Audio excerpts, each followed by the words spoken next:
Okay, चलें, great हो गया। अब हम अपने टॉपिक की तरफ भी आते हैं नाज़रीन। आज हमने मेटाबॉलिक सर्जरी के हवाले से बात करनी है। लेप्रोस्कोपिक आप सही बोला मैंने, है ना। तो ये मेटाबॉलिक सर्जरी होती है और इसके बारे में मैं आपको बताऊं, आम लोगों को जो है ना ये समझ आती है कि कोई मोटापे की सर्जरी है, आप अपना मोटापा कटवा रहे हैं, कम करवा रहे हैं, निकलवा रहे हैं, कोई इस चीज़ की सर्जरी जो कि कैमरे के थ्रू अगर रिसर्च करें या जो कोई आप वीडियोज़ वगैरह देखें कोई सोशल मीडिया पर, तो ये कोई दिखती है।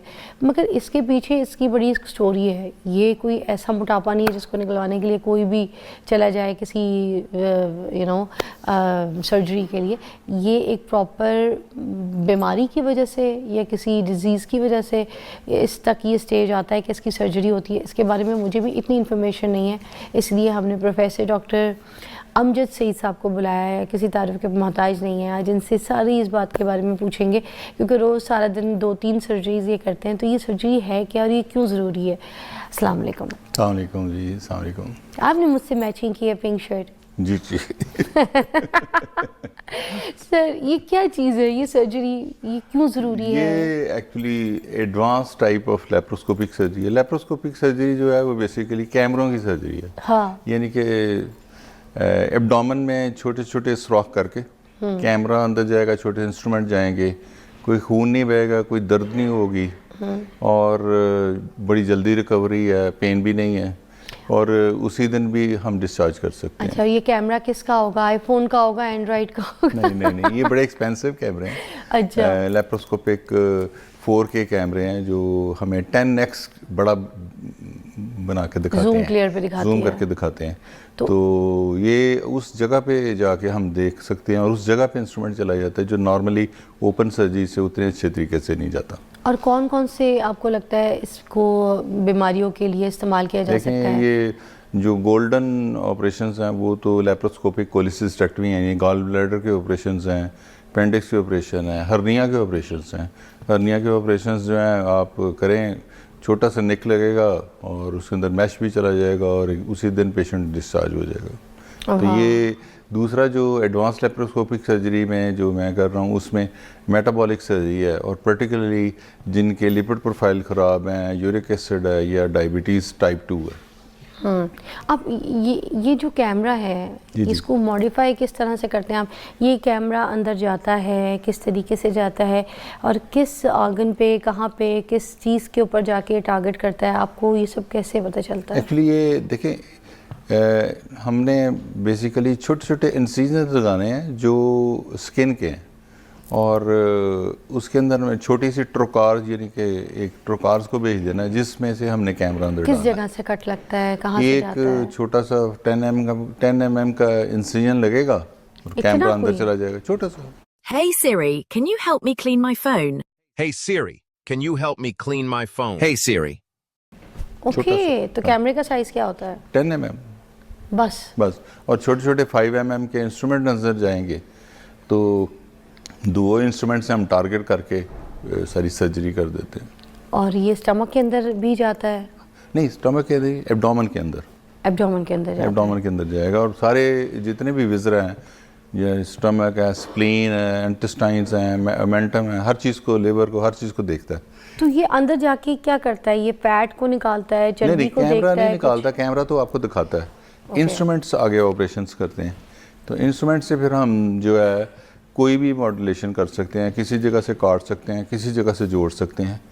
तो पेशेंट को बहुत बड़े प्रोसीजर्स कर देंगे, लेकिन पेशेंट को जैसे ही होश आएगी उसको नहीं पता चलेगा कि कितना बड़ा प्रोसीजर हो गया और वो उसको 6 घंटे के बाद पानी शानी पिलाएंगे और वो रिकवर हो गया और उसको 3-4 दिन ज़रा थोड़ी सी एहतियात कराएंगे और उसका ऑपरेशन कंप्लीट हो गया। अब अगर किसी के मेटाबॉलिज्म को तेज़ करना है तो फिर ये कैमरा अंदर जाके किस तरीके से उसके मेटाबॉलिज्म को तेज़ कर सकता है? देखें, मेटाबॉलिज्म इस तरह चेंज होगा कि बेसिकली ये हम अंदर कॉन्फ़िगरेशन चेंज करते हैं। यानी कि हम स्टमक की एक ट्यूब बना देंगे, नीचे से हम थोड़ा सा एनास्टोमोसिस कर देंगे, तो जैसे ही हम एक्सक्लूड करेंगे तो एकदम GLP-1 वो बड़े बढ़ जाएंगे और फौरी तौर पे डायबिटीज़ जो है उसकी सेंसिटिविटी जो है वो बढ़ जाएगी।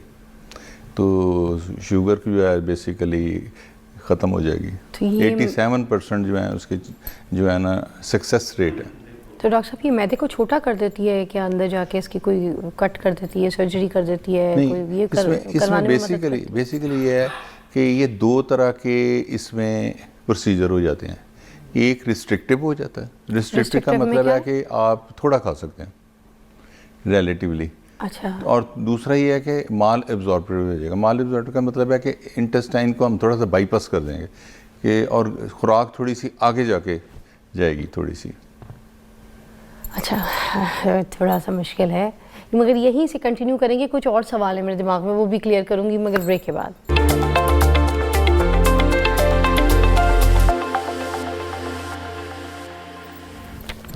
अच्छा, मेटाबॉलिक सर्जरी के ऊपर हम बात कर रहे हैं, हमारे से डॉक्टर प्रोफेसर अमजद साहब मौजूद है। अच्छा प्रोफेसर साहब, ये जो डायबिटिक लोग होते हैं उनके लिए भी बड़ी कारआमद होती है, वो किस तरह से? डायबिटीज़ जो है बेसिकली जो टाइप 2 डायबिटीज़ है उसमें बेसिक वजह ये होती है कि इंसुलिन का होमियोस्टेसिस, यानी कि जब शुगर कम होनी है उसको ज़्यादा हो जाती है और जब ज़्यादा होती है उसको कम हो जाती है, एक। और दूसरा है कि इंसुलिन जो है वो तो बहुत ज़्यादा होती है लेकिन एक्ट नहीं कर रही होती है बॉडी के अंदर, जिसको हम रेजिस्टेंस कहते हैं, इंसुलिन रेजिस्टेंस कहते हैं। तो ये दोनों इशू जो है मेटाबॉलिक सर्जरी से सॉल्व हो जाते हैं। जैसे ही हम ये मेटाबॉलिक सर्जरी करते हैं तो एकदम इंसुलिन सेंसिटिविटी बढ़ जाती है और हमें यूजुअली हम जो ओरल हाइपोग्लाइसेमिक यानी डायबिटीज़ की दवाइयों को बंद कर देते हैं। अच्छा, और इसके कोई नुकसानात भी तो होते होंगे, कोई ऐसी चीज़ तो होती है कि साइड इफ़ेक्ट्स हों किसी चीज़ के? नहीं, जब आपकी बेसिकली आप ये अंडरस्टैंड करें कि ये डायबिटीज़ को क्योर कर रही है ना कि कंट्रोल कर रही है, तो इसका तो कोई साइड इफ़ेक्ट नहीं है। और ब्लड प्रेशर को भी साथ में कंट्रोल करती है? जी हाँ, ब्लड प्रेशर को रिलेटिवली कम कर देती है और कम दवाइयों से फिर ठीक हो जाता है। और इसी तरह लिपिड प्रोफाइल ठीक हो जाता है, यूरिक एसिड ठीक हो जाता है। अब पाकिस्तान में ये वाली जो सर्जरी है ये कौन कौन से हॉस्पिटल्स में अवेलेबल है? सारे बड़े हॉस्पिटल्स में कर रहे हैं और लेप्रोस्कोपिक बेडिक सर्जन जो मेरी तरह एडवांस लेप्रोस्कोपिक सर्जरी कर रहे हैं, जिस तरह सलीम मेमोरियल में मैं कर रहा हूँ और फारूक हॉस्पिटल DHA में है और ये एवर केयर हॉस्पिटल में कर रहा हूँ। और किसी गवर्नमेंट हॉस्पिटल्स में ऐसी? जी, किसी गवर्नमेंट हॉस्पिटल में भी फैसिलिटीज़ हैं? नहीं, ये मुझे नहीं इल्म गवर्नमेंट में तो मैं नहीं कर रहा, मैं तो सारे प्राइवेट सेटअप्स में कर रहा हूँ।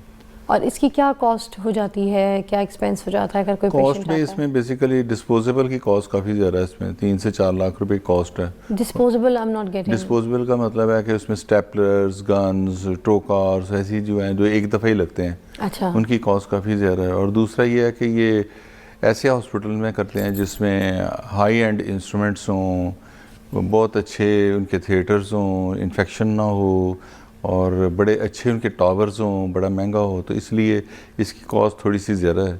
तकरीबन 4 लाख रुपया, 4 से 5 लाख रुपया उसकी सर्जरी की कॉस्ट होती है। तो तकरीबन 8 to 9 लाख जो है ना टोटल इसकी कॉस्ट है।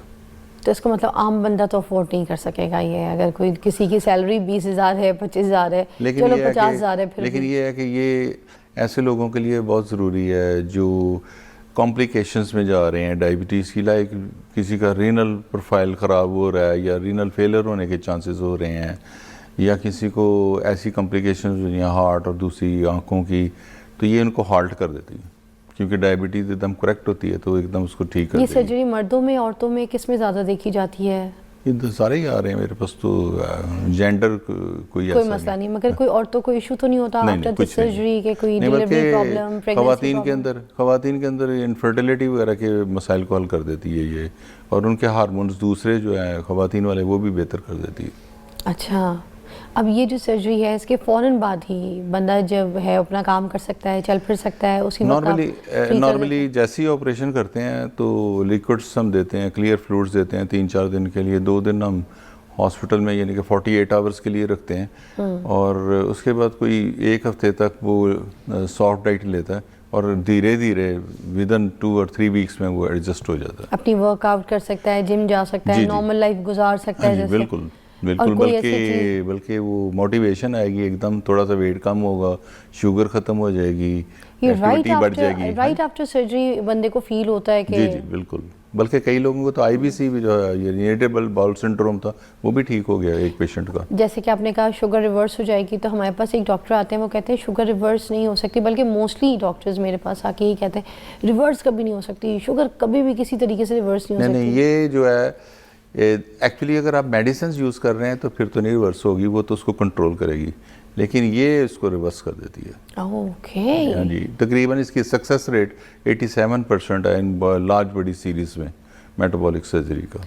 थैंक यू सो मच, आपने हमारे साथ इसको जो है ना एज ए अवेयरनेस ट्रीटमेंट के तौर पे लोगों को समझाया, सिखाया कि ये भी एक इलाज है, इसको भी इस्तेमाल किया जा सकता है और उसके जो रेट्स हैं, जो परसेंटेज है वो एटलीस्ट जो देखने में आ रहा है वो 100% है। हाँ, लेकिन इसमें देखें दो चीज़ें इंपॉर्टेंट हैं। जब हम मेटाबॉलिक सर्जरी फॉर डायबिटीज़ करते हैं, इसमें थोड़ा सा ओवरवेट होना चाहिए, 29 BMI होना चाहिए, तभी ये सर्जरी हाँ, होगी। और दूसरा ये है कि उसके अंदर सी पेप्टाइड लेवल्स हम देखते हैं ताकि उसका जो पैनक्रियाज है वो काम कर रहा है।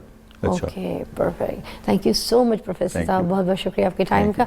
आई होप आपको ये जो है ट्रीटमेंट समझ आई है। अगर कोई चीज़ रह गई है तो हमारे सोशल मीडिया पे इस शो की जो रील्स हैं वो देख लीजिएगा, आपके लिए कारआमद होगी। हम आपको एक ब्रेक के बाद मिलते हैं।